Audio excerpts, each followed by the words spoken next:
everyone, welcome back to the kitchen. Today I have a very kitchen basic. Summer is here. If you live on the coast, either one, seafood is coming out of the ocean at any given time, and it's time for a seafood boil, a crab boil, a shrimp boil with crab and shrimp and sausage and potatoes and corn and all of the fixins. So I decided that I was going to make a delicious and quick and easy kind of clear out the spice rack or the spice cupboard seafood boil blend. Let's go see how this all comes together.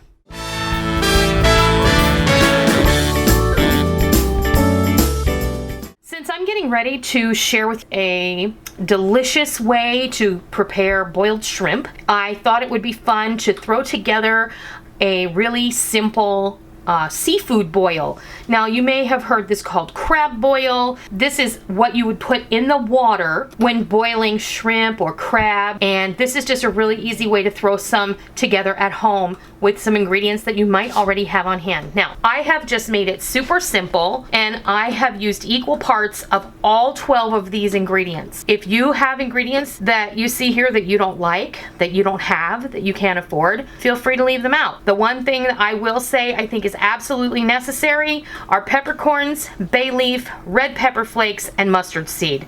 Aside from that, everything else is pretty much come as you are. But this is what I'm putting in mine, and we're going to start off with what you see before you is a 1/4 cup of each of these spices. I have a peppercorn blend, 1/4 cup, 1/4 cup of coriander seed, a 1/4 cup of allspice berries. You can leave this out. You could use a tablespoon of ground allspice. It's up to you. I have a 1/4 cup here of celery seed, a 1/4 cup of crushed bay leaves, 1/4 cup of dried oregano, 1/4 cup of dried thyme, 1/4 cup of dill seed, 1/4 cup of red pepper flake, 1/4 cup of dehydrated onion flakes, 1/4 cup of dehydrated garlic flakes, and a 1/4 cup of yellow mustard seed.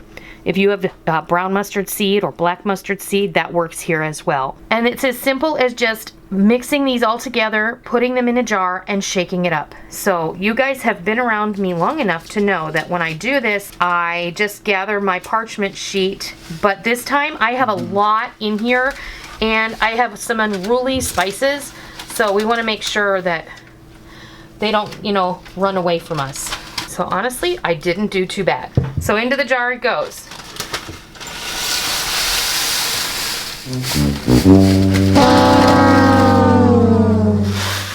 And what is Rick always saying to me?